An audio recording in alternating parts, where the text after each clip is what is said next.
There is a number that dividend investing content never shows you, not the yield, not the payout history, not the aristocrat streak, the total return, and the moment you understand why that number gets left out, the entire conversation about dividends versus index funds shifts underneath you. Here is what most people believe when they first discover dividend investing, that they have found a way to make money work for them. Stocks that pay them. Quarterly deposits landing in the account whether the market moves or not. The idea carries a specific emotional weight: independence, income, the sense that something is happening even when they are doing nothing. That feeling is real.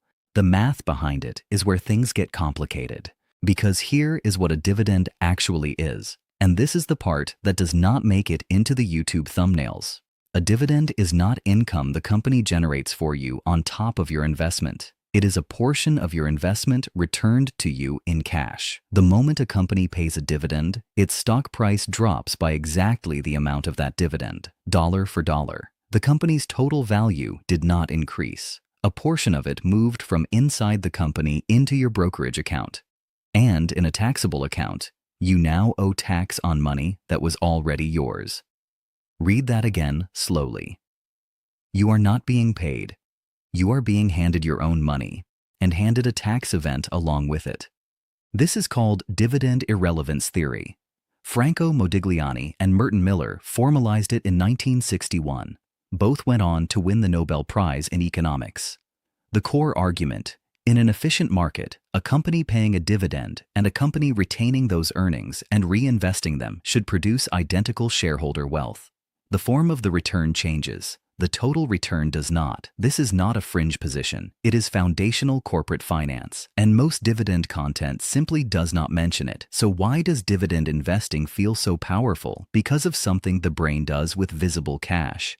Wealth psychology. Why dividends feel like winning. There is a documented behavioral finance concept called the money illusion. The tendency to experience a nominal gain as a real gain even when the underlying value has not changed. When a dividend hits your account, your brain registers income. The emotional response is identical to earning a paycheck.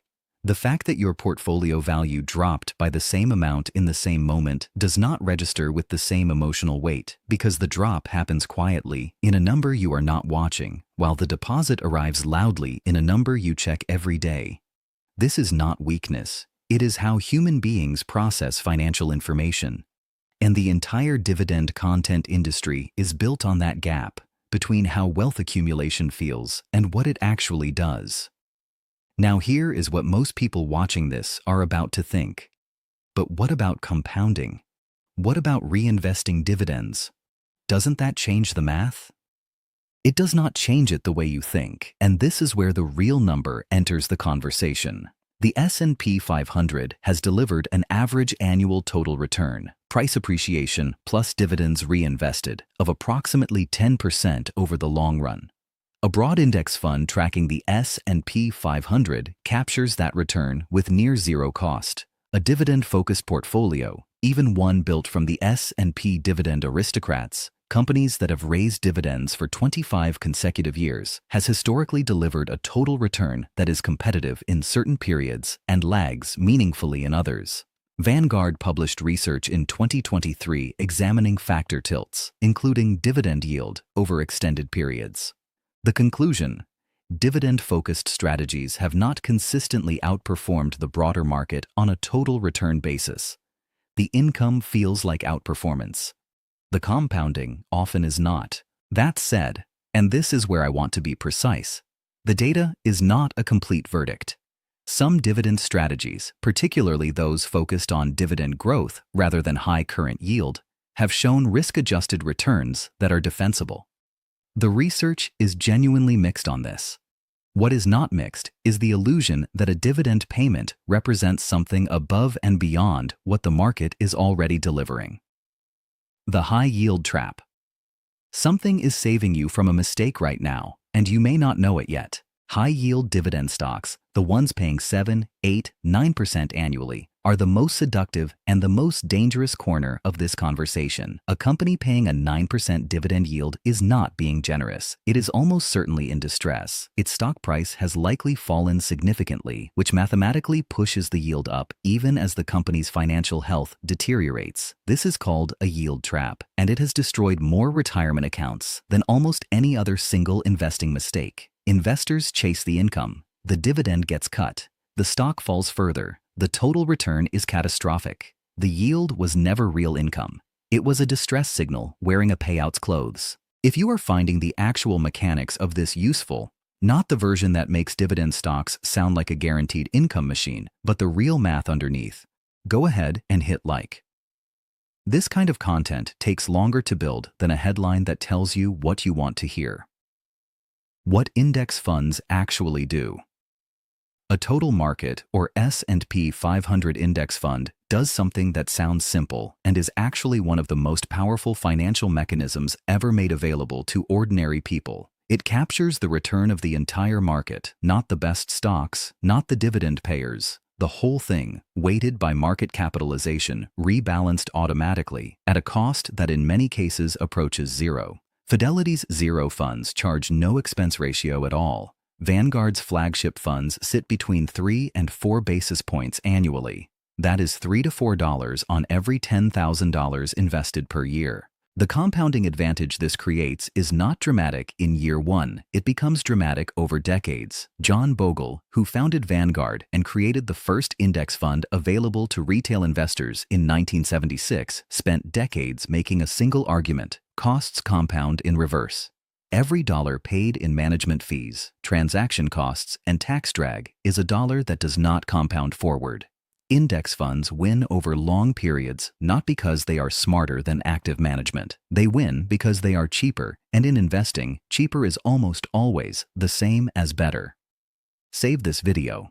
The specific comparison that comes in the next section, the 30-year compounding model, is the number you will want to come back to the next time someone tells you a high-yield dividend portfolio is the path to financial independence. The 30-year math. Run it yourself. $10,000, 30 years, 2 portfolios. Portfolio 1, a total market index fund, average annual return of 10%, expense ratio of 0.04%, dividends automatically reinvested. Portfolio 2, a dividend-focused ETF. Let's use a real one. The Vanguard High Dividend Yield ETF VYM.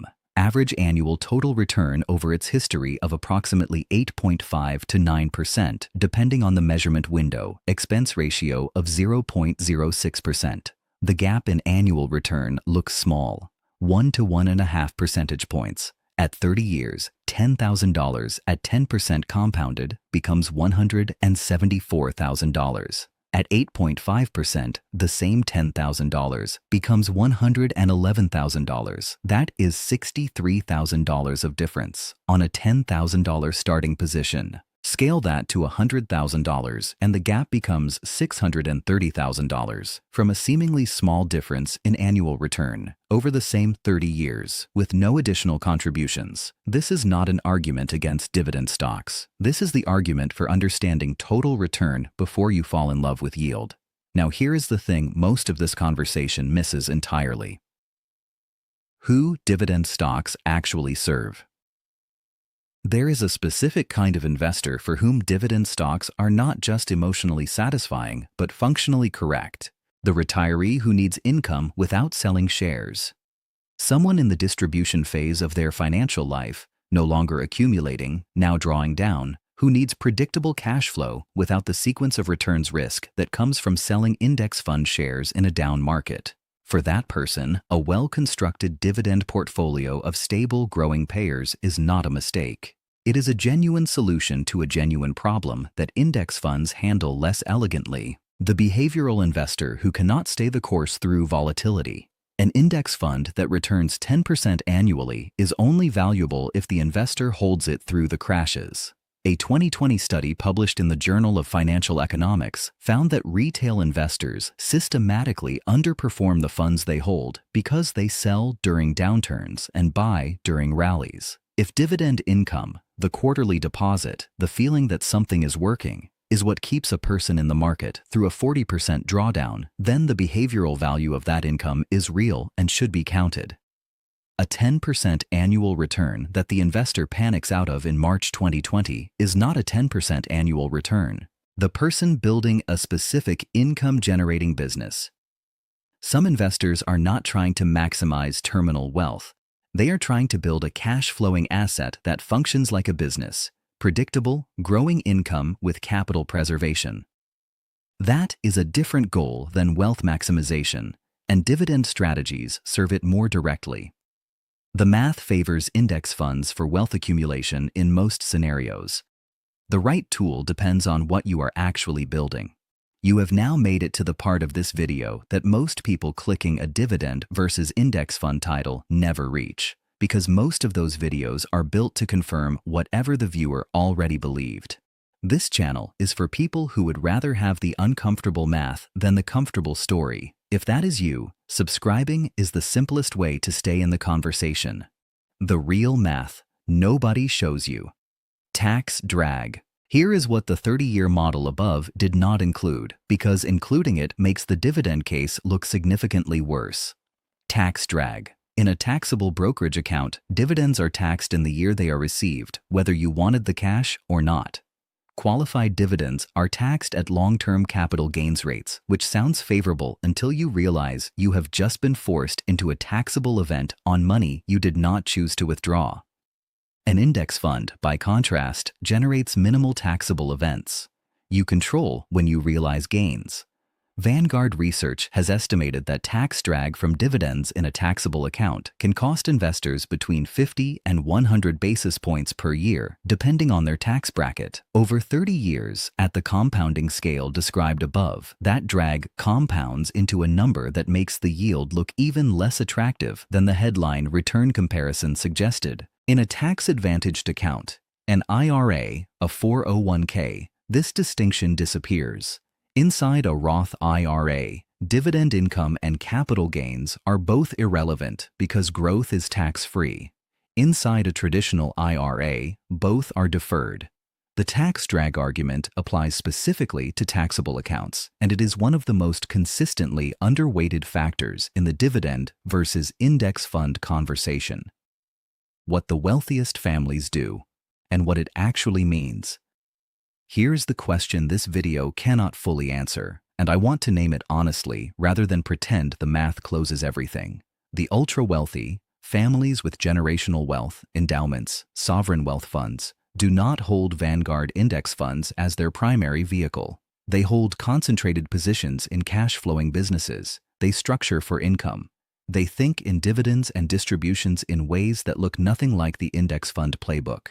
Does that mean dividend strategies are correct for wealth building at scale? Not exactly, because those investors are operating with advantages, tax structures, private deal access, holding timelines measured in generations that make the comparison to a retail investor choosing between VYM and VOO almost meaningless. The lesson from generational wealth is not hold dividend stocks. It is own businesses that generate cash. Index funds, in a real sense, are the retail investor's version of that. Fractional ownership of 500 cash-generating businesses, with the dividends automatically reinvested and the fees stripped to nothing.